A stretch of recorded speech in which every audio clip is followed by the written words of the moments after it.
Saya tidak pernah menoleransi praktik korupsi dalam bentuk apapun. Saya mengajak masyarakat untuk tetap kritis, namun adil. Tidak terburu-buru dalam menarik kesimpulan di tengah derasnya opini yang dibentuk. Saya percaya masyarakat Indonesia berhak mendapat kejelasan dan keterbukaan. Saya berkomitmen untuk bersikap kooperatif demi menjernihkan persoalan ini dan menjaga kepercayaan terhadap transformasi pendidikan yang telah kita bangun bersama. Terima kasih atas perhatian dan doa dari masyarakat Indonesia. Wassalamualaikum warahmatullahi wabarakatuh.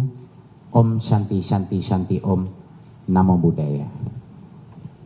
Oke, jadi intinya ada dua inti pokok, yaitu Saudara Nadiem menghargai kewenangan kejaksaan untuk melakukan proses penyidikan. Yang kedua, Saudara Nadiem ada selalu di tanah air dan akan kooperatif setiap waktu dipanggil oleh kejaksaan. Hanya dua intinya dari segi apa yang diutarakan yang barusan. Sekarang untuk lebih substansi, kalau ada pertanyaan dari saudara wartawan silakan. Satu-satu dulu, dari mana ini? ICTV, Pak. Ya, ICTV. Ya, silakan. Selamat pagi, Pak.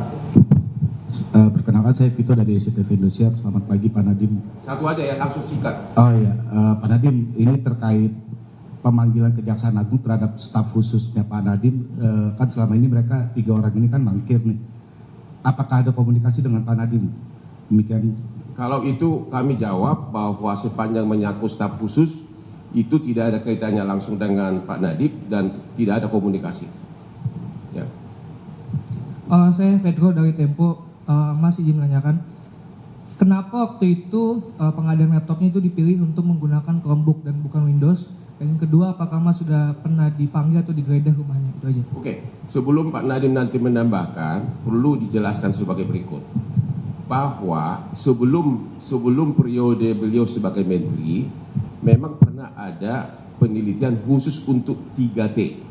Itu daerah tertinggal yang tidak ada internetnya. Tapi proyek daripada beliau ini, apalagi waktu itu lagi corona ya, khusus memang untuk daerah yang non 3T ya, yang memang ada internetnya lengkap. Dan hal itu sudah dilakukan pemeriksaan oleh BPKP dan menyatakan 90% lebih laptop ini terpakai ya untuk daerah. Jadi memang proyeknya beliau ini adalah khusus daerah yang non 3T, maksudnya khusus daerah yang ada internetnya lengkap. Jadi tidak benar bahwa dia sengaja rubah dari walaupun 3T dipaksakan, itu tidak benar. Itu proyek benar ya. Bisa dijelaskan khusus itu dulu. Bisa. Ya. Terima kasih untuk pertanyaannya. Betul. Jadinya memang sepengetahuan saya ada narasi bahwa ada kajian yang menyebut bahwa Chromebook itu tidak cocok untuk diaplikasikan di sekolah. Saya ingin klarifikasi. Memang ada uji coba Chromebook yang terjadi sebelum masa kementerian saya. Jangan lupa ya, sebelum. Ya. Dan uji coba tersebut itu dilakukan di daerah 3T. Saya ingin mengklarifikasi bahwa proses pengadaan laptop yang terjadi di masa jabatan saya tidak ditargetkan untuk daerah 3T. Yang boleh menerima laptop dari pengadaan ini hanya sekolah-sekolah yang punya akses internet. Itulah alasannya juga pengadaan ini bukan hanya laptop, tapi juga ada modem Wi-Fi 3G dan juga proyektor dan lain-lain yang diberikan untuk bisa mengakses internet itu. Jadi Kemendikbudristek membuat kajian yang komprehensif, tapi targetnya itu adalah bukan daerah 3T. Dan di dalam Juknis sangat jelas hanya boleh diberikan kepada sekolah yang punya internet. Ya. Nah, untuk menjawab mengenai kenapa Chromebook, ya, Ini menurut saya sangat penting bahwa dalam pengadaan sebesar ini kita harus selalu berhati-hati dan melakukan kajian dengan detail. Tim di Kemendikbudristek melakukan kajian mengenai perbandingan antara Chromebook dan operating system lainnya. Dan satu hal yang sangat jelas pada saat saya mencerna laporan ini adalah dari sisi harga, Chromebook itu kalau speknya sama selalu 10-30% lebih murah. Dan bukan hanya itu saja, operating sistemnya Chrome OS itu gratis, sedangkan operating system lainnya itu berbayar dan bisa berbayar sampai 1,5 sampai 2,5 juta tambahan. Di luar itu ada berbagai macam fungsi, mohon rekan media mengingat bahwa ini adalah untuk fungsi pendidikan, di mana keamanan murid-murid dan guru-guru kita menjadi prioritas di Kemendikbudristek. Dan salah satu hal terpenting dari kajian tersebut adalah kontrol terhadap aplikasi yang bisa ada di dalam Chromebook ini untuk melindungi murid-murid dan guru-guru kita dari pornografi, judi online, dan digunakan untuk gaming dan lain-lain. Itu bisa terjadi tanpa biaya tambahan lagi. Sedangkan operating system lain akan ada biaya tambahan. Jadi berbagai macam alasan di dalam kajian ini benar-benar menunjukkan kenapa ada keunggulan dari aspek Chromebook. Dan satu klarifikasi lagi bahwa Chromebook itu bisa digunakan secara offline walaupun fiturnya lumayan terbatas. Terima kasih. Jadi pertanyaan pertama yang paling basic adalah, kan yang pertama kan seolah-olah Nadiem ini merubah kajian. Itu paling basicnya di situ. Unsur melawan hukum yang dituduhkan itu merubah kajian agar Chromebook dimenangkan. Ternyata itu dua kajian yang berbeda. Kalau kajian yang pertama itu adalah untuk daerah 3T, yaitu daerah tertinggal, ya, pokoknya daerah tertinggal lah.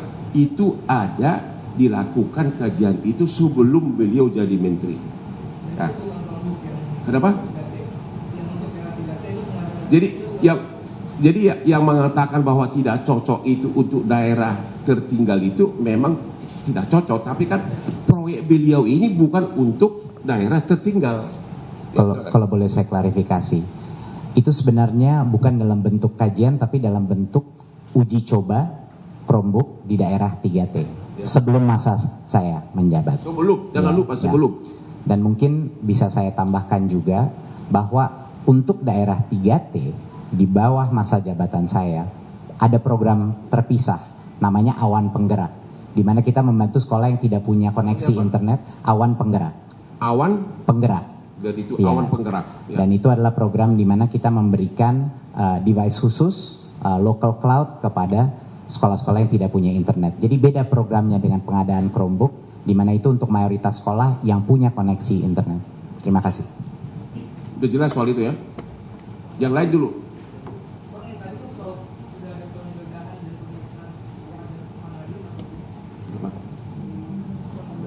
Enggak, belum ada sampai hari ini penggeledahan. Coba Ali silakan jawab, ada penggeledahan. Jadi yang mesti teman-teman media ketahui bahwa sampai saat ini saya menjawab langsung tadi yang Mas sampaikan bahwa penggeledahan itu tidak ada, pemanggilan pun belum ada. Itu ya.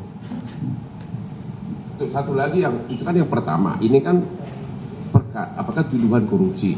Tadi kan unsur melawan hukumnya bahwa dia merubah uji coba itu udah nggak benar karena dua hal yang berbeda. Itu satu udah terbantahkan. Yang kedua mengenai prosesnya. Ternyata ini laptop ini setiap calon vendor memasukkannya di e-katalog. E-katalog itu adalah semua vendor bebas untuk mencantumkan dia punya produk di sana untuk nanti ditawar oleh si kementerian. Dan itu e-katalog diawasi langsung oleh LKPP, Lembaga Kajian Pengadaan Barang dan untuk pengadaan barang pemerintah. Jadi di e-katalog itu ada begitu banyak jenis-jenis laptop ya, dan dengan spesifikasinya nanti dipilih salah satu. Jadi benar-benar open, terbuka. Dan akhirnya menurut BPKP di e-katalog itu harganya sekitar 6 sampai dengan 7 juta. Ternyata harga jadi yang dibeli oleh kementerian adalah sekitar 5 jutaan. Jadi jauh lebih murah dari harga yang tercantum di e-katalog. E-katalog adalah dokumen resmi yang terbuka untuk umum yang dikelola oleh LKPP, lembaga yang di bawah langsung pemerintah kita, bagian dari pemerintah kita. Dari unsur merugikan kerugian negara itu sudah terbantahkan dengan e-katalog tersebut. Kira-kira begitu. Ya, Saya hasil dari Kompas mau tanya sampai selama 2 tahun ya, dari 2019 sampai 2022 ya, diskusi 3 tahun itu sudah berapa laptop yang dibeli oleh Kementerian selama masa pandemi, dan bagaimana evaluasinya, apakah terpakai oleh para guru-guru sampai sekarang atau tidak? Ya. Terima kasih untuk pertanyaannya.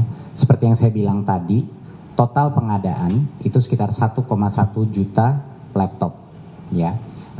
Dan ini bukan hanya pengadaan dengan APBN, tapi juga melalui DAK fisik. Jadi ada yang dari daerah juga. Nah, saya mau mungkin mengklarifikasi bahwa tidak mungkin kita melakukan pengadaan sebesar ini tanpa ada program evaluasi dan monitoring setelahnya. Informasi yang saya dapat pada saat itu di tahun 2023 adalah 97% daripada laptop yang diberikan 77.000 sekolah tersebut itu aktif, diterima, dan terregistrasi. Dan kita melakukan sensus secara berkala dan kita melakukan pertanyaan kepada sekolah-sekolah yang menerima laptop, apakah mereka menggunakannya untuk proses pembelajaran. Dan di tahun 2023, sekitar 82% daripada sekolah menjawab mereka menggunakannya untuk proses pembelajaran, bukan hanya untuk asesmen nasional dan administrasi sekolah. Jadi dari informasi yang saya dapatkan, penggunaan dan manfaat daripada Chromebook ini dirasakan di sekolah-sekolah dan digunakan untuk berbagai proses pembelajaran. Dan hasil audit dari BPKP juga menyatakan hal seperti itu. Ini kita ada nih, ya, 90% lebih laptop tersebut dipergunakan dengan baik. Itu hasil audit dari BPKP. Ya, ada semua sudah. Berapa? 99%. Ini hasil audit dari BPKP, dan pada saat pengadaan barang tersebut kementerian didampingi oleh Jamdatum, ya, dari kejaksaan khusus sebagai pengacara negara, ya. Jadi waktu pengadaan ini pun Jamdatum sebagai pengacara negara juga ikut, ada suratnya juga, dan juga sudah diaudit oleh BPKP, tidak ada pelanggaran. Kira-kira begitu.